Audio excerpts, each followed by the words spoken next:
கோபத்தை நெகிழ்ந்து உக்கிரகத்தை விட்டுவிடு, பொல்லாப்பு செய்ய ஏதுவான எரிச்சல் உனக்கு வேண்டாம். பொல்லாதவர்கள் அறுப்புண்டு போவார்கள், கர்த்தருக்கு காத்திருக்கிறவர்களோ பூமியை சுதந்தரித்துக் கொள்வார்கள். எல்லாம் சொல்லுங்க, பூமியை சுதந்தரித்துக் கொள்வார்கள். யார் சுதந்தரித்துக் கொள்வாள்? கர்த்தருக்கு காத்திருக்கிறவர். பொறாமப்படுறவங்க சுதந்தரிக்க போறதில்லை, ஏன்னா அவங்களுக்கு விளங்கவே இல்லைன்னு அர்த்தம். கர்த்தருக்கு காத்திருக்கிறவர்கள், எரிச்சல் படாமல் பொறாமப்படாமல் கர்த்தருக்கு காத்திருக்கிறவர்கள். கர்த்தர் என்னுடைய தேவைகளை சந்திப்பார், கர்த்தர் என்னுடைய வாஞ்சைகளை நிறைவேற்றுவார், கர்த்தர் எனக்கு செய்வார் என்று அப்படி இருக்கிறவர்கள் அவர்கள் பூமியை சுதந்தரித்துக் கொள்வார்கள். அன்றியும் உலகத்தை சுதந்தரிப்பான் என்கிற வாக்குத்தத்தம். இப்படி ஒரு வாக்குத்தத்தம் இருக்குது பாருங்க. அதே ஆசீர்வாதம் தான் நமக்கு உண்டாயிருக்கிறது. ஆபிரகாமுக்கு உண்டான அந்த ஆசீர்வாதம் தான் நமக்கு உண்டாயிருக்கிறது. அப்ப நான் சொல்லுகிறேன், நீங்கள் உலகத்தை சுதந்தரிக்க வேண்டும் என்கிற வாக்குத்தத்தம் ஒன்று இருக்கிறது. அது வரைக்கும் விடக்கூடாது பாருங்க. ஏனென்றால் இந்த உலகத்தை சொந்தமாக்க வேண்டும், கிறிஸ்துவுக்கு சொந்தமாக்க வேண்டும், எல்லா இடங்களிலும் இயேசுவின் நாமம் அறிவிக்கப்பட வேண்டும். அதனால தான் சொல்லியிருக்கு, நீங்கள் உலகத்தை சுதந்தரிப்பீர்கள் என்று சொல்லி, சொந்தமாக்குவீர்கள் என்று. இப்போ திருப்போம் யோபு 27க்கு. தொடர்ந்து இதே கருத்து சொல்லப்படுகிறது யோபுவிலே. யோபு 27 13ஆம் வசனம் வாசிக்கிறேன். 27:13. பொல்லாத மனுஷனுக்கு தேவனிடத்திலிருந்து வருகிற பங்கும் கொடூரக்காரர் சர்வ வல்லவரால் அடைகிற சுதந்திரமும் என்னவெனில். யாரை பற்றி படிச்சுட்டு இருக்கிறோம்? நல்லவன் பாவி தான் சப்ஜெக்ட் இல்லையா? நல்லவனா கொடுக்கிறவன், பாவினா அமுக்குகிறவன், பதுக்குகிறவன், ஈயாதவன், கடவுளுடைய நோக்கம் புரியாதவன், அதுக்காக வாழாதவன், தனக்கென்றே வாழுகிறவன். இப்போ பொல்லாத மனுஷன் சொல்கிறது அந்த பாவியை தான் சொல்லியிருக்குது. பொல்லாத மனுஷனுக்கு தேவனிடத்திலிருந்து வருகிற பங்கு, அவனுடைய போர்ஷன் என்ன வாழ்க்கையில் பங்கும், கொடூரக்காரர் சர்வ வல்லவரால் அடைகிற சுதந்திரமும் என்னவெனில். அவனுக்கு வர்ற சுதந்திரம், பங்கு, போர்ஷன் என்னவெனில், அவனுடைய குமாரர் பெருகினால் பட்டயத்துக்கு இரையாவார்கள், அவர் கற்ப பிறப்புகள் ஆகாரத்தினால் திருப்தியாவதில்லை, அவனுக்கு மீதியானவர்கள் செத்து புதைக்கப்படுவார்கள், அவனுடைய விதவைகள் புலம்புவதில்லை, அவன் புழுதியைப் போல. இப்போ கவனிங்க, 16ஆம் வசனம் தான் பாயிண்ட்டு. அவன் என்ன பண்ணுறான்? அந்த பொல்லாதவன் புழுதியைப் போல பணத்தை குவித்து கொண்டாலும், எப்படி சொல்லியிருக்கு பாருங்க, மண்ணை போல வஸ்திரங்களை சவதரித்து கொண்டாலும், அவன் சவதரித்ததை நீதிமான் உடுத்தி கொண்டு குற்றமில்லாதவன் அவன் பணத்தை பகிர்ந்து கொள்ளுவான். கவனிச்சிங்களா? அவன் எப்படி சேர்த்து வச்சிருக்கானா? புழுதியை போல. சில சொல்கிறாங்கல்ல, பணம் என்னங்க, அவர் குப்பை மாதிரிங்க அவருக்கு அப்படிங்கிறான். மூட்டை கட்டி வச்சிருக்காரு. நம்ம வீட்டில் இருக்க குப்பையெல்லாம் மூட்டை கட்டி ரெடியாக வைக்கிறோம் இல்லையா, வந்து எடுத்துகிட்டு போவான்ட்டு. அது மாதிரி மூட்டை கட்டி வச்சுருக்காங்க சிலர் பணத்தை, குப்பை மாதிரி. பணத்தை புழுதியை போல அவன் குவித்து கொண்டாலும், மண்ணை போல வஸ்திரங்களை, விலையுயர்ந்த வஸ்திரங்களை சவதரித்து கொண்டாலும், அவன் சவதரித்ததை நீதிமான் உடுத்தி கொண்டு குற்றமில்லாதவன் அவன் பணத்தை பகிர்ந்து கொள்வான். எப்படி சொல்லியிருக்கு பாருங்க. திருப்பி ஒரு நிமிஷம் சங்கீதம் 37க்கு போங்க, அங்கே ஒரு வசனத்தை காண்பிக்கிறேன். சங்கீதம் 37:23 எல்லாருக்கும் அறிமுகமான வசனம், ஆனால் புரிந்து கொள்ளணும். நேரத்தில் ஆழமாக கவனிக்கிறது இல்லை, தெரியுன்றது. ஆங்கிலத்தில் எப்படி வருது? The steps of a righteous man are ordered of the Lord. வாசிருக்கீங்க இல்லையா? தமிழில் எப்படி வருது பாருங்க. நல்ல மனுஷனுடைய நடைகள். எந்த மனுஷன்? அதே தான் சப்ஜெக்ட். இப்போ நல்ல மனுஷன் அவன் யாரு? அவன் கொடுக்குற மனுஷன். நல்ல மனுஷனுடைய நடைகள் கர்த்தரால் உறுதிப்படும், அவனுடைய வழியின் மேல் அவர் பிரியமாயிருக்கிறார். நல்ல மனுஷனுடைய நடைகள், கிறிஸ்தவனுடைய நடைன்னு சொல்லலை, எல்லா கிறிஸ்தவர்களுடைய நடைகளும் என்று சொல்லலை, எல்லா கிறிஸ்தவர்களுடைய நடைகளையும் கர்த்தர் ஆர்டர் பண்ணுறதில்லை. நல்ல மனுஷனுடைய நடைகளை, கர்த்தருக்காக வாழுகிறவன், கொடுக்கிறவன், அவனுடைய நடைகளை ஒரு ஸ்டெப்பையும் கர்த்தர் என்ன பண்ணுறாராம்? ஆர்டர் பண்ணுகிறார். கர்த்தர் அவனுடைய ஒரு ஸ்டெப்பையும் ஆர்டர் பண்ணுறதுனால அவன் எங்கே கொண்டு போய் என்ன பண்ணாலும் அது வாய்க்குது.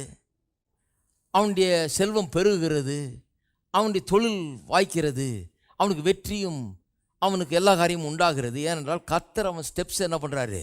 ஆர்டர் பண்ணுகிறார். எல்லா கிறிஸ்தவர்களுடைய ஸ்டெப்பையும் ஆர்டர் பண்ணுறதில்ல. பண்ணால் நல்லாயிருக்கும்.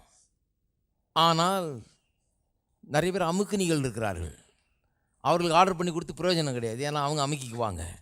அதனால் நல்ல மனுஷனுடைய ஸ்டெப்ஸ் என்ன பண்ணுறாரு? ஆர்டர் பண்ணுகிறார். ஏன்னா இவன் என்ன பண்ணுவான், இவனுடைய காரியங்கள் வாய்க்கும் போது, இவன் பெருகும்போது இதன் மூலமாக கடவுளுடைய நோக்கங்களை அவன் நிறைவேற்றுவான் இல்லையா? அப்போ பாருங்க, ஒரு நல்ல மனுஷனாக இருக்கிற ஒரு தீர்மானத்தை நாம் எடுக்க வேண்டும். நான் இப்படி தான் வாழப்போகிறேன், கர்த்தருக்காக என் வாழ்க்கையை அர்ப்பணிக்கிறேன். எனக்கு ஆஸ்தியும் செல்வம் உண்டானால் அதை கர்த்தருக்காக நான் நல்ல விதத்திலே கர்த்தருடைய நோக்கங்கள் நிறைவேறும்படியாக நான் செலவிடுவேன். இது ஒரு பெரிய தீர்மானம் ஒவ்வொருவரும் எடுக்க வேண்டும். ஆஸ்தி ஒரு பிரச்சனை கிடையாது, நம்முடைய தீர்மானங்கள் சரியானதாக இருக்க வேண்டும். நிறைய பேர் ஆஸ்தி வேணும்னு விரும்புகிறாங்க, ஆனால் தீர்மானங்கள் சரியா இல்லை, நோக்கங்கள் சரியா இல்லை. எனக்கு ஆஸ்தி உண்டாகுமானால் அது கர்த்தருக்கு என்று பயன்படும். அது கர்த்தருடைய நோக்கங்கள் நிறைவேறுவதற்காக அதை நான் உபயோகப்படுத்துவேன். எனக்காக பதுக்குகிறது இல்லை, நான் அதை அதற்காக உபயோகப்படுத்துவேன், கர்த்தருடைய நோக்கங்கள் நிறைவேற்றுவேன். ஒரு தீர்மானத்தை எடுத்து பாருங்கள், உங்களுடைய வாழ்க்கை எப்படி திரும்புகிறது என்பதை கவனித்து பாருங்கள். சரி, யோபு 22ஆம் அதிகாரத்துக்கு போவோம். 27 பார்த்தோம், 22 பார்ப்போம். யோபு 22, 21. நீர் அவரோடே பழகி சமாதானமாயிரும், அதனால் உமக்கு நன்மை வரும். என்ன சொல்கிறான், நீ கடவுளோட பழகி அவரோட ரொம்ப ஐக்கியத்தை ஏற்படுத்தி கொள்ளும், அப்பொழுது அதனாலே நன்மை உண்டாகும். நிறைய பேர் இன்றைக்கு வெல் கனெக்டடாக இருக்க பார்க்குறாங்க. எனக்கு அவரை தெரியும், இவரை தெரியும், எல்லாரையும் தெரியும், நல்லது. ஆனால் எல்லாருக்கும் மேலே ஒருத்தர் இருக்கார், அவரை தெரியுமா? அவரை நல்லா தெரிஞ்சு வச்சுக்கோங்க. ஏனென்றால் அதன் மூலமாக தான் நன்மை உண்டாக போகிறது, அது மூலமாக தான் ப்ரமோஷன் வருது, அதனால தான் ப்ராஸ்பெரிட்டி வருது, அதனால தான் ஆசீர்வாதம் உண்டாகிறது. ஆகவே இந்த உலகத்தில் அவரை எவரை தெரிஞ்சு வச்சுக்கலாம், பட்டு அதை காட்டிலும் அதிகமாக அவரை தெரிந்து வைத்துக் கொள்ளுங்கள். அவரோடு நெருங்கி பழகுங்கள். எல்லாம் சொல்லுங்கள், நெருங்கி பழகுங்கள். நெருங்கி பழகும்போது அதனாலே நன்மை உண்டாகிறது. இப்போ பாருங்கள், அவர் வாயினின்று பிறந்த வேத பிரமாணத்தை ஏற்றுக்கொண்டு அவர் வார்த்தைகளை உம்முடைய இருதயத்தில் வைத்து கொள்ள வேண்டுகிறேன். அவரோடு நெருங்குங்கள். அவருடைய வாயிலிருந்து வருகிற வேத பிரமாணங்களை, வேத வசனங்களை எடுத்து இருதயத்தில் வைத்து கொள்ளுங்கள். ஏன் அதெல்லாம் சொல்கிறாரு? ஏன் அவரோட நெருங்குங்க, அவர் வார்த்தை எடுத்து உள்ளத்தில் வைங்கன்னு சொல்கிறாரு? பாருங்கள், நீர் சர்வ வல்லவரிடத்தில் மனம் திரும்பினால் திரும்ப கட்டப்படுவீர், அக்கிரமத்தை உமது கூடாரத்துக்கு தூரமாக்குவீர். ஏன் கர்த்தரிடத்தில் நெருங்கணும்? ஏன் கர்த்தருடைய வார்த்தை எடுத்து உள்ளத்தில் வைக்கணும்? 24ஆம் வசனம் சொல்லுது, அப்பொழுது. எல்லாம் சொல்லுங்க, அப்பொழுது. கர்த்தரிடத்தில் நெருங்கி கர்த்தருடைய வார்த்தை எடுத்து உள்ளத்தில் வைக்கும்போது அப்பொழுது தூளை போல் பொன்னையும் ஆற்று கற்களை போல் ஓப்பீரின் தங்கத்தையும் சேர்த்து வைப்பீர். ஆற்று கல்லை போல தங்க கட்டின்றாங்க பாருங்க. தங்க கட்டிங்கிறது ஆற்றுல இருக்க கல்லை போல சேர்த்து வைப்பீர்ன்றாங்க. சும்மா கல் மண்ணு மாதிரி பொண்ணு வெள்ளியும் சேருன்றாங்க. நிறைய பேர் பொண்ணு வெளியை தேடி போகிறாங்க, தவறு. பொண்ணு வெளியும் தேடி போக சொல்லி வேதம் சொல்லலை. கர்த்தர் மேல் மனமகிழ்ச்சியாயிருங்கள், கர்த்தரை நாடுங்கள், கர்த்தரோடு நெருங்குங்கள், அவருடைய வார்த்தை எடுத்து அவருடைய வாயின் வேத பிரமாணங்களை எடுத்து இருதயத்திலே வையுங்கள். அப்பொழுது தூளை போல பொன்னையும், சும்மா குப்பையை போல பொன்னையும், ஆற்று கற்களை போல தங்கத்தையும் சேர்த்து வைப்பீர். சேர்த்து வைப்பீர்னு உடனே நிறைய பேர் பாருங்க சேர்த்து வைக்கிறாங்க. சேர்த்து வைக்கிறது தப்புன்னே சொல்லவில்லை, வேதத்திலே சொல்லுது. எறும்பை பாரு, எறும்பு எப்படி சேர்த்து வைக்கிறதுலாம் சொல்லியிருக்குது. சேமித்து வைக்கிறதுல தப்பே இல்லை. ஆனால் சேமித்து வைக்கிறவனுடைய நோக்கம் எப்படி இருக்குது? இப்போ கிறிஸ்தவர்களாகிய நாம் சேர்த்து வைக்கும்போது எப்படி சேர்த்து வைக்கிறோம்? சில நேரத்தில் சேர்த்து வைக்க வேண்டியதாக இருக்குது. ஏன்? ஒரு காரியத்தை செய்ய வேணுமென்றால் கொஞ்சம் கொஞ்சமாக பணத்தை எடுத்து போட்டுக்கிட்டு வந்தால் தான் நாளைக்கு செய்ய முடியும். எல்லாத்தையும் செலவழிச்சுட்டு ஆணுக்கு வந்தால் ஒன்றும் செய்ய முடியாது. அதனால் சேர்த்து வைக்கிறது அவசியமாக இருக்கிறது. சரி, அப்போ சேர்த்து வைக்கும்போது நம்ம எப்படி சேர்த்து வைக்கிறோம்? கர்த்தாவே உம்முடைய நோக்கங்களுக்காக பயன்படும்படியாக இதை சேர்த்து வைக்கிறேன், அதுக்காக இன்வெஸ்ட் பண்ணுகிறேன். அதுக்காக இன்வெஸ்ட் பண்ணும்போது உம்முடைய நோக்கம் நிறைவேறுவதற்கு தேவைப்பட்டால் எனக்கு ஆயத்தமாக இருக்கும்படியாக இதை செய்கிறேன். அப்படி சேர்த்து வச்சு பாருங்கள், சேர்க்கறது பல மடங்கு பெருக ஆரம்பிக்கும். அப்படி இன்வெஸ்ட் பண்ணி பாருங்கள், நீங்கள் வாங்கின இடம் 1000 மடங்கு பெருகி விலை போகும். ஏன்னு சொன்னால் இதை கர்த்தருக்காக நீங்கள் செய்திருக்கிறீங்க. கர்த்தரை மனதில் வச்சுருங்க, கர்த்தாவே உமக்கு பயன்பட வேண்டும். இந்த ஆஸ்தியெல்லாம், இந்த செல்வமெல்லாம், நான் சேர்த்து வைக்கிறதெல்லாம் பெருகி வளர்ந்து உமக்கென்று பயன்பட வேண்டும். அதற்காக நான் வைத்திருக்கிறேன். என்றைக்கு உமக்கு தேவையோ அதை நான் கொடுக்க தயாராய் இருக்கிறேன். உம்முடைய காரியங்களுக்காக இதை செலவிடும்படியாக நான் சேர்த்து வைக்கிறேன். நோக்கம் பாருங்கள் எப்படி இருக்குதுன்னு. அப்போ சேர்த்து வைக்கிறதுல கூட கர்த்தருக்காக சேர்த்து வைக்கிறவர்களாக இருக்க வேண்டும். இருக்கீங்களா? எல்லாம் ஒரு மாதிரி பார்க்குறாங்க, என்ன அப்படி பிரசங்கம் பண்ணுறாருன்னு. சேர்த்து வைக்கும்போது பதுக்கல் மனப்பான்மை இருக்கக்கூடாது. யாருக்கும் தெரியாமல் நான் போட்டு வச்சிருக்கிறேனாக்கும். என்னைக்காவது பஞ்சம் வர்றப்போ நமக்கு அது பயன்படும். அப்போ அப்படி தான் வரும். அது பஞ்சத்தில் இது அடிச்சுட்டு போயிடும். அது பஞ்சம் வந்தால் நான் கர்த்தரை நம்புகிறேன். பஞ்சத்தை விட பெரியவர் எனக்குள்ளே இருக்கிறார். பஞ்சம் என்ன ஒன்றும் பண்ணாது. பஞ்சத்துக்காக நான் சேர்த்து வைக்கல, கர்த்தருக்காக நான் சேர்த்து வைக்கிறேன். கர்த்தருக்கு செலவிடப்படும்படியாய் சேர்த்து வைக்கிறேன். இது மனப்பான்மையாக இருக்கணும். சரியா இல்லையா? பாருங்கள், ஆற்று கற்களை போலவும் தூளை போலவும் தங்கத்தையும் பொன்னையும் சேர்த்து வைப்பிறான். அப்புறம் சொல்லியிருக்குது, அதாவது கர்த்தருக்கு நெருங்கி கர்த்தருடைய வார்த்தையை உள்ளத்தில் வச்சா அதெல்லாம் நடக்கும் இல்லையா? வெள்ளியும் பொண்ணுன்னு அலையிற ஆளுக்கு இது நடக்காது. கர்த்தரை தேடுகிற மனுஷனுக்கு இது நடக்குது. அப்பொழுது 25, சர்வ வல்லவர் தாமே உமக்கு பசும் பொண்ணும் உமக்கு சொக்க வெள்ளியுமாய் இருப்பார். சொன்னேன் இல்லையா? அவரே உனக்கு பசும் பொண்ணும் உனக்கு சொக்க வெள்ளியுமாய் இருப்பார். நம்முடைய சொக்க வெள்ளி, நம்முடைய பசும் பொன் அவர். நம்முடைய ஆசையெல்லாம் பொண்ணின் மேலே இல்லை, வெள்ளியின் மேலே இல்லை. நம்முடைய ஆசையெல்லாம் யாரின் பேரில் இருக்கிறது? அவர் மேலே இருக்கிறது. அது பெட்டர். ஏன்னா அவர் தான் எல்லாத்தையும் உண்டாக்குனவர். அவர் மேலே வையுங்க ஆசையை, இது மேலே வைக்காதீங்க. அவரே உன்னுடைய பொண்ணும் அவரே உன்னுடைய வெள்ளியுமாய் இருக்கிறார். இப்போ பாருங்க, அப்பொழுது சர்வ வல்லவர் மேல் மனமகிழ்ச்சியாக இருந்து. யார் மேலே மனமகிழ்ச்சியாக இருந்து? அப்போ மனமகிழ்ச்சி எதில் இல்லை? பணத்தில் இல்லை, வெள்ளியில் இல்லை, பொண்ணில் இல்லை, ஆஸ்தியில் இல்லை. சர்வ வல்லவர் மேல் மனமகிழ்ச்சியாக இருந்து தேவனுக்கு நேராக உம்முடைய முகத்தை ஏறெடுப்பீர். இந்த மனுஷன் பாருங்க என்ன ஆசீர்வதிக்கப்பட்ட சொல்லித்தரான். கர்த்தரிடத்தில் நெருங்கி பழகிக்க, அவருடைய வார்த்தை எடுத்து இருதயத்தில் வை. இருதயத்தில் வச்சுனா பூமியின் தூளை போல பொன்னையும் ஆற்று கற்களை போல தங்கத்தையும் சேர்த்து வைப்பீர். இதெல்லாம் பாருங்க, எக்ஸாம்பிள் பைபிளில் வாசித்து பாருங்க. ஆடு மேய்த்து கொண்டிருந்தான் தாவீது. சொற்ப ஆடுகளை, கொஞ்சம் ஆடுகளை மேய்த்து கொண்டிருந்தான். அவனை ராஜாவாக்குனார் கர்த்தர்.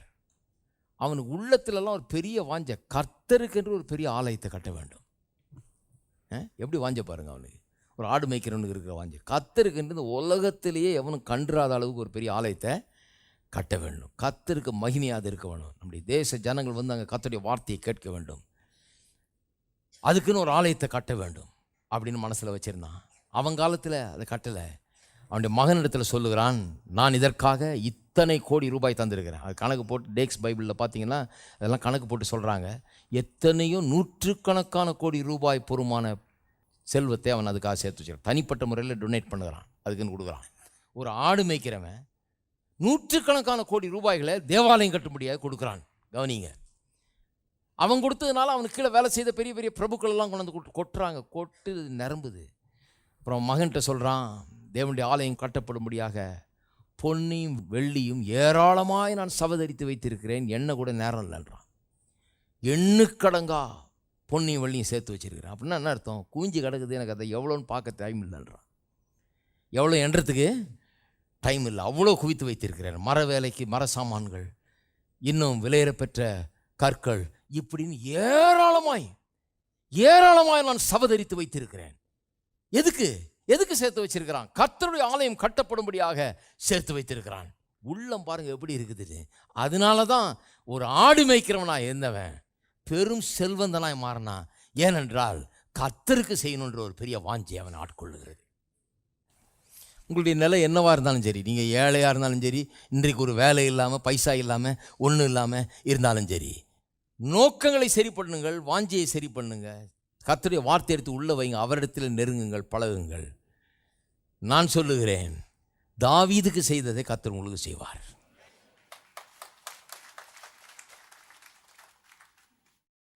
அவர் பாரபட்சம் உள்ளவர் இல்லை. இது தாவீதுக்கு தான். ஒருத்தர் சொல்கிறார் பாருங்க, அவருக்கு கர்த்தர் சில ஆசீர்வாதங்களை வச்சிருக்கிறார், கொடுக்குறாரு. கர்த்தர் என்னமோ நமக்கு இதை கஷ்டத்தை தான் வச்சிருக்கிறாரு. இப்போ ஏன் அவர் கஷ்டம் இருக்குதுன்னு எனக்கு நல்லா விளங்கிடுச்சு. ஏன்னா அதுதான் அவருடைய விசுவாசம். கர்த்தரே வச்சிருக்காருன்றாரு. அப்போ இன்னும் கொஞ்சம் அதிகமாக தாரும் தேவான்னு தான் ஜெபம் பண்ணணும் அவருக்கு. இன்னும் இதனால் இவரை கடைசி வரைக்கும் ஆசீர்வதியும், இது இவர் விட்டு போகாதபடி பார்த்துக்கொள்ளணும் தான் ஜெபம் பண்ணணும். கர்த்தர் தான் இவர் கஷ்டத்தை கொடுத்துருக்கிறாருன்றார். நான் சொல்லுகிறேன், கஷ்டத்தை கொடுக்கறது கர்த்தருடைய திட்டம் அல்ல. உங்களுக்கு எல்லா நன்மையினாலும் உங்களை திருப்தியாக்குவதுதான் கர்த்தருடைய திட்டமாக இருக்கிறது. நோக்கமாக இருக்கிறது என்பதை எண்ணி பார்க்க வேணும். அப்போ கல்லை போல தங்கத்தை சேர்த்து வைக்கிறதுன்றது இது ஏதோ பேச்சு இல்லை, இது கவிதை இல்லை. சிலர் நினைக்கிறாங்க வேதத்தில் சிலதெல்லாம் ஒரு பொயட்டிக்கலாக எடுத்துக்கணும், நம்ம இது நிஜமாக எடுத்துக்கொள்ளக்கூடாது, ஏன்னா அது அப்படி எழுதியிருக்குதாக்கம், அது கவிதைக்கு தான் செல்லுமாக்கும், நடைமுறைக்கு செல்லாதுன்னு. கிடையாது, நடைமுறையில் நடந்தது, தாவீது வாழ்க்கையில் நடந்தது. அப்போ இப்போ பாருங்க, அப்பொழுது திரும்பியும் அப்பொழுது வருது, எல்லாம் சொல்லுங்க அப்பொழுது. வெள்ளி மண்ணும் சேர்க்கறது மட்டுமல்ல, அப்பொழுது சர்வ வல்லவர் மேல் மகிழ்ச்சியாயிருந்து தேவனுக்கு நேராக உம்முடைய முகத்தை ஏறெடுப்பீர், நீர் அவரை நோக்கி விண்ணப்பம் பண்ண அவர் உமக்கு செவி கொடுப்பார். அப்ப ஜெபங்கள்லாம் கேட்கப்படுதான். நீர் அவரை நோக்கி விண்ணப்பம் பண்ண அவர் உமக்கு செவி கொடுப்பார். ஏன்னா உம்முடைய ஜெபத்துக்கு பதில் அளிப்பது அவருக்கு பிரியமாயிருக்கிறது. ஏன்னா அவருடைய நோக்கத்தை நிறைவேற்றுவதற்காக நீங்கள் வாழ்ந்து கொண்டிருக்கிறீர்கள், இந்த உலகத்தில் அர்ப்பணித்திருக்கீங்க உங்களை. அதனால் உங்கள் ஜெபத்துக்கு செவி கொடுப்பது அவருக்கு பிரியமாயிருக்கிறது. உமக்கு செவி கொடுப்பார், அப்பொழுது நீர் உம்முடைய பொருத்தனைகளை செலுத்துவீர். பொருத்தனைகள்னால் ஏதோ கடவுளுக்கு மாதம் 1000 ரூபா நான் தரேன்னு பொருத்தனை பண்ணியிருக்கேன், அதை செலுத்திடுறேன், அப்படி மட்டும் இல்லை.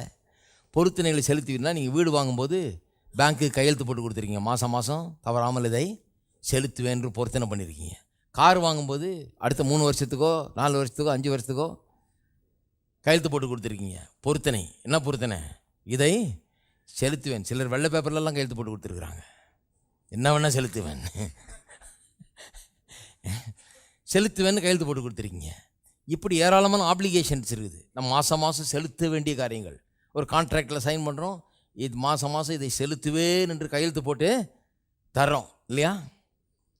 வேதம் சொல்லுது, கத்திரிடத்தில் நெருங்கி பழகி அவருடைய வார்த்தை எடுத்து உள்ளத்தில் வைத்தால் பொண்ணு வெள்ளியை தூளை போல ஆற்று கற்களை போல உனக்கு கிடைக்கும். நீ ஜெபம் பண்ணால் கர்த்தர் உனக்கு பதிலை தருவார். ஏனென்றால் உன்னுடைய வழிகள் அவருக்கு பிரியமாக இருக்கிறது. உன்னுடைய ஆப்ளிகேஷன்ஸ், உன்னுடைய பில்ஸை சரியான நேரத்தில் செலுத்துவது ஒரு பிரச்சனையாக இருக்காது. உன்னுடைய வாழ்க்கையில் இருக்கீங்களா?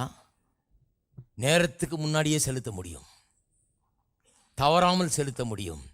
உன்னுடைய வாழ்க்கையின் எல்லா ஆப்ளிகேஷன்ஸையும் மீட் பண்ணக்கூடிய ஆற்றல் உனக்கு உண்டாயிருக்கும். ஏனென்றால் கர்த்தர் உன்னை கைவிட மாட்டார், கர்த்தர் உன்னை காத்து வழி நடத்துவார். அப்படிதான் சொல்லியிருக்குது. பொருத்தனைகளை செலுத்துவாய், பொருத்தனைகளை செலுத்துவாய். என்னென்ன பொருத்தனை பண்ணியிருக்கோ அதெல்லாம் செலுத்த முடியும், இல்லைன்றதுக்கு பேச்சுக்கு இடமே கிடையாது. இப்போ பாருங்க, நீர் ஒரு காரியத்தை நிர்ணயம் பண்ணினால் அது உமக்கு நிலவரம். யாரு?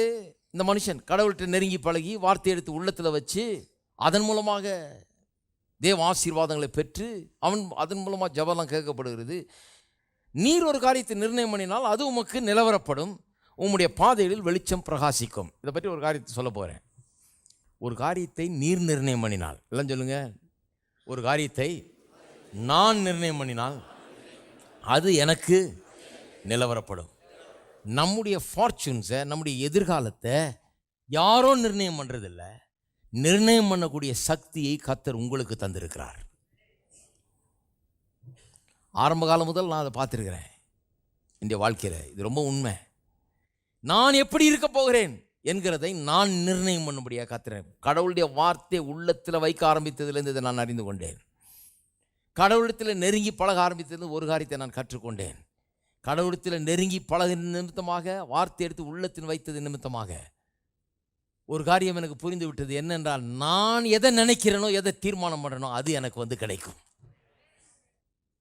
ஆனால் எல்லாருடைய வாழ்க்கையில் அப்படி கிடையாது, இருக்க முடியாது. ஏன்னு சொன்னால், கடவுள்கிட்ட நெருங்கி பழகலைன்னா, வார்த்தை எடுத்து உள்ள வைக்கலைன்னா யார் நிர்ணயம் பண்ணுவா? உங்கள் சொந்தக்காரங்க நிர்ணயம் பண்ணுவாங்க. அவங்க சொல்லுவாங்க, தம்பி வேணாம்பா, உனக்கு இதுவே போதும், இதுக்கு மேலே வேண்டாம். நான் முதல்ல குடிசை போட்டு ஆரம்பித்தப்போ ஒரு தேவ மனுஷர் சொன்னார், இருக்கிறதுலே சந்தோஷமாக இருந்து விடு. நாம் எல்லோரும் கூடாரவாசிகள். இப்படியே அந்த கூடாரத்தில் இருந்துட்டு அப்படியே பரலோகம் இயேசு வரும்போது போயிடுவோம். நான் எப்போ பார்த்தாலும் இப்படி பண்ணுவேன்னு சொல்லி பேசிக்கிட்டே இருந்தேன். எப்படிப்பட்ட ஒரு சபையை எழுப்புவேன், எப்படி செய்வேன், இதே தான் என் பேச்சு, இதே தான் என்னுடைய காரியம். பாருங்கள், அப்படி செய்யணும், இப்படி செய்யணும்னு எப்போ பார்த்தாலும் அதே நான் யோசித்துக்கிட்டு இருப்பேன், அதையே நான் பேசி கொண்டிருப்பேன். அவர் சொல்கிறாரு, இல்லை இதே போதும், அந்த ஒரு மனப்பான்மை உனக்கு வர வேணும், இப்படியே இருன்னு. நல்ல காலம் அவரை நம்பலை நான். இன்னும் அதில் தான் இருந்திருப்போம். இன்னும் மேலான காரியங்களுக்கெல்லாம் போகிறோம். ஏனென்றால் என் இருதயத்தில் நிர்ணயம் பண்ணிவிட்டேன், எப்படி இருக்க போறேன் என்பதை நிர்ணயம் பண்ணிட்டேன். அவங்க சொல்றாங்க உனக்கு அது ஆகாது. பேங்க்குக்காரனே சில நேரத்தில் வந்து அவன் ஒரு சிஸ்டம் வச்சிருக்கான் பாருங்க, ப்ரீ குவாலிஃபைங். கேள்விப்பட்டிருக்கீங்களா? ப்ரீ குவாலிஃபைங்னா என்ன? நீங்கள் ஒரு வீடு வாங்க போறீங்கன்னா முதலே பேங்க்காரன் சொல்கிறான் இவ்வளவு உனக்கு கிடைக்கும், 15 லட்சம் உனக்கு தரலாம் கடன். அப்போ அதுக்குள்ளே போய் பாருன்றான், அதுக்குள்ளே போய் பாரு. அப்போ அந்த ப்ரீ குவாலிஃபை அவன் பண்ண உடனே இவங்க மைண்டும் ப்ரீ செட் ஆகிடுது. இவங்க மைண்டும் இந்த 15 லட்சம் மைண்டாகவே ஆகிடுது. சரி அதுக்குள்ளே பார்ப்போம், அவ்வளோதான் அவன் தருவானா, அவ்வளோதான் முடியும். அவன் யார் சொல்கிறது தள்ளுறது? இவ்வளோதான்னு நான் கேட்குறேன். ஹலோ, கர்த்தர் எனக்கு அவருடைய அநாதி தீர்மானம் சித்தத்தின்படி எனக்கு தருகிறார். என்னுடைய விசுவாசத்தின்படி தான் எனக்கு ஆகிறது. இவங்க நிர்ணயம் பண்ணக்கூடாது. இவங்க நிர்ணயம் பண்ண நான் விட மாட்டேன். அவங்க நிர்ணயம் பண்ணுறான். அவங்க என் வருமானத்தை பார்த்து இதை பார்த்து 3 வருஷம் வருமானம் இது ஆவரேஜ் ஆக்கும், இப்படி ஆக்கும், அதாக்கும், இதாக்கும், உனக்கு இவ்வளவு தான் கிடைக்கும். சொல்லியாச்சா? முடிஞ்சுதா? ஓகே. நான் சொல்கிறேன் என்ன கிடைக்கும்னு. நான் எது விரும்புகிறேனோ அதுதான் எனக்கு கிடைக்கும். என்னுடைய ஃபியூச்சரை, என்னுடைய எதிர்காலத்தை இன்னொருவன் நிர்ணயிக்கிறதல்ல, அவன் சொல்லுகிறதில்ல, அவன் ஒரு லைனை போட்டு என்னை அதுக்குள் கட்டுப்படுத்துகிறதல்ல, அவன் என்னுடைய எல்லை எவ்வளவுன்னு எனக்கு காண்பிக்கிறதில்ல. என்னுடைய எல்லை என்னுடைய விசுவாசத்தின் மூலமாக நிர்ணயிக்கப்படுகிறது. உன்னுடைய விசுவாசத்தின்படியே உனக்கு ஆக கடவுள் என்று இயேசு சொல்லி இருக்கிறார். அப்ப கர்த்தரோடு நெருங்கி பழகி கர்த்தருடைய வார்த்தை எடுத்து உள்ளத்தில் வைக்கும் போது உன்னதமான உயர்ந்த லட்சியங்களின் தீர்மானங்களை எடுக்க அது உதவுகிறது. எல்லாமே எனக்கு இவங்க குவாலிஃபை பண்ணதுக்கு அதிகமாக தான் செஞ்சு முடிச்சிருக்கிறேன். இவங்க குவாலிஃபை பண்ண அளவு வேற, எனக்கு வந்து I qualify more by the name of Jesus. இயேசுவின் நாமம் எனக்கு இன்னும் அதிக குவாலிஃபிகேஷனை கொடுத்துருக்குது. அதன் மூலமாக இவன் குவாலிஃபை பண்ணாதெல்லாம் எனக்கு வந்து கிடைக்கும். அவனே ஆண் வாய பழப்பான், என்னடா இதுன்னு, எப்படி இவர் பண்ணாருன்னு. முடியும். நான் நிர்ணயம் பண்ணினால் அது நிலவரப்படும். இதெல்லாம் வந்து எங்கிருந்து வருது? யாரோ ஒருத்தர் வச்சுருக்காங்கன்னு சொல்லி நான் அதை ஆசைப்பட்டு எனக்கும் அப்படி வேணும் அப்படி தான் போகிறாங்க நிறைய பேர். அது நடக்காது. அவர் என்ன, அவர் இப்படி பண்ணுறாராமே, ஆனால் நானும் அப்படி பண்ணுவேன் அப்படின்னா இது வீண் வம்பு. இது நடக்கவே நடக்காது. அவர் பண்ணதுனால நம்ம பண்ணலாமான்னு ஆசையாக இருக்குது, நடக்காது. நான் பண்ண என்ன பண்ணணும்? நான் கர்த்தரிடத்தில் நெருங்கி பழகணும். நான் அவருடைய வார்த்தையை எடுத்து உள்ளத்தில் வைக்கணும். விசுவாசம் கேள்வியினால் வருது, கேள்வி தேவனுடைய வார்த்தையினால் வருது. எனக்குள்ளே விசுவாசம் உண்டாகும்போது நான் என்ன தீர்மானிக்கிறேனோ அந்த விசுவாசத்தின்படி நான் தீர்மானிக்கிறேன். அந்த விசுவாசத்தின்படி தான் எனக்கு ஆகும். ஓ, அவர் இவ்வளோ பெரிய வீடு வச்சிருக்கார், நான் அப்படி வாங்குவேன், நடக்காது. அவர் இவ்வளோ பெரிய ஊழியம் செய்கிறார், நான் அப்படி பண்ணுவேன், நடக்காது. அவனுக்கு நடக்கணும், எனக்கு நடக்கும், நடக்காது. கடவுளோடு நெருங்கி பழகி கர்த்தருடைய வார்த்தை எடுத்து உள்ளத்தில் வைக்கும்போது எனக்கு விசுவாசம் உண்டாகிறது. அப்போ அந்த விசுவாசத்திலிருந்து நான் சில தீர்மானங்கள் எடுக்கிறேன், நான் இதை செய்வேன் என்று சொல்லி. அது எனக்கு நிச்சயமாய் நடக்கும். எங்கிருந்து வருது தீர்மானம் பாருங்க. அது எனக்கு நிச்சயமாய் நடக்கும். நடக்குன்னு விசுவாசிக்கிறீங்களா? அது நிலவரப்படும். அவன் பாதைகள், உங்களுடைய பாதைகள் வெளிச்சம் உண்டாகும். நீங்கள் தீர்மானிச்சிட்டிங்கன்னா அப்புறம் எப்படின்னு காட்டுவார் கர்த்தர். அவங்க எல்லாம் சொல்லி முடிச்சிருவாங்க, முடியாது, இவ்வளோதான், இதுக்கு மேலே உனக்கு ஆகாது, இது நடக்காது, வேண்டாம் தம்பி, போதும் தம்பி எல்லாம் சொல்லி முடித்த பிறகு நீங்கள் தீர்மானம் பண்ணி உங்கள் விசுவாசத்தில் தீர்மானம் பண்ண பிறகு கர்த்தர் லைட்டு போட்டு காமிக்கிறேன், இப்படி தான் செய்யணும், இதை இப்படி நடக்கும் அப்படின்னு. அப்போ நிச்சயமாக நடக்கும். நான் சொல்லுகிறேன், நல்ல உயர்ந்த லட்சியங்களை, தீர்மானங்களை எடுக்கக்கூடியவர்களாக நீங்கள் மாற வேண்டும் என்றால் கர்த்தரோடு நெருங்கி பழகுங்கள். தேவனுடைய வார்த்தை எடுத்து உள்ளத்தில் வைங்க, அது மூலமாக விசுவாசம் வரட்டும். அப்புறம் பாருங்கள் எப்படிப்பட்ட லட்சியங்கள், எப்படிப்பட்ட உன்னதமான தீர்மானங்கள் நீங்கள் எடுக்கிறீங்கன்னு. எவ்வளோ ஹையாக போகுது பாருங்கள் உங்கள் எண்ணங்கள், எவ்வளோ உன்னதமான லட்சியங்கள் உண்டாகிறது என்று பாருங்கள். உங்களுக்கே ஆச்சரியமாக இருக்கும், நான் தானா இதுன்னு சொல்லி. ஏனென்றால் இது கர்த்தரிடத்திலிருந்து வருகிறது. அவருடைய எண்ணம் உங்களுடைய எண்ணம் ஆகிறது. அதனால் அது வாய்க்கிறது.